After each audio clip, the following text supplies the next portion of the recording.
ಆಗ್ತದೆ, ಮಾತೆತ್ರಿ ಅಂತಿರ್ತ. ನಮ್ ಸಮಾಜ ಹಣಬರನೇ ಇಷ್ಟು, ಉದ್ಧಾರ ಆಗಲ್ಲ ಉದ್ಧಾರ ಆಗಲ್ಲ ಉದ್ಧಾರ ಆಗಲ್ಲ. ಏನು ಗೊತ್ತಿಲ್ಲ ಅಂದ್ರೆ ಉದ್ಧಾರ ಹೆಂಗ ಆಗ್ತದ್ರಿ? ಮಾತೆತ್ತಿದ್ರೆ ನಮ್ಮಲ್ಲಿ ಒಗ್ಗಟ್ಟಿಲ್ಲ ಒಗ್ಗಟ್ಟಿಲ್ಲ ಅಂತ ಹೇಳ್ತಿರ್ತಾರಲ್ಲ, ಎಲ್ಲ ಕಡೆ ಒಗ್ಗಟ್ಟಿದೆ. ಆ ಪದನ ಬಳಸೋದ್ ಫಸ್ಟ್ ಬಿಟ್ಬಿಡಿ.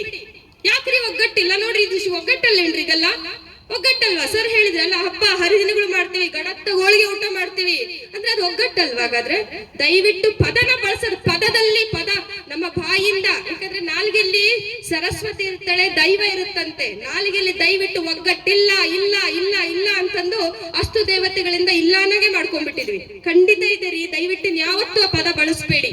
ಎಲ್ಲರೂ ಕೂಡ ಅಪ್ಡೇಟ್ ಆಗಿದ್ದಾರೆ. ಸೊ ಹಾಗಾಗಿ ದಯವಿಟ್ಟು ನಮ್ಮ ಮಹಿಳಾ ಮಣಿಗಳು, ಸ್ಪೆಷಲಿ ನಮ್ಮ ಹಿರಿಕರು ಕೂಡ ದಯವಿಟ್ಟು ಬದಲಾಗ್ಬೇಕು. ನೀವು ಬದಲಾಗ್ಬೇಡಿ, ನಿಮ್ಮೊಳಗಿರೋ ಒಂದು ಜ್ಞಾನವನ್ನ ಸ್ವಲ್ಪ ಮಾಡಿಫೈ ಮಾಡಿ. ಎಲ್ಲರೂ ಒಳ್ಳೆಯವರೇ, ಎಲ್ಲರಲ್ಲೂ ಅಲ್ಟಿಮೇಟ್ ಟ್ಯಾಲೆಂಟ್ ಇದೆ, ಸ್ವಲ್ಪ ಮಾಡಿಫೈ ಮಾಡಿ ಸಾಕು. ಅಷ್ಟು ಮಾಡಿ ನಮ್ಮ ಸಮಾಜ ಇನ್ನು ಎಷ್ಟೋ ಎತ್ತರಕ್ಕೆ ಹೋಗ್ತದೆ.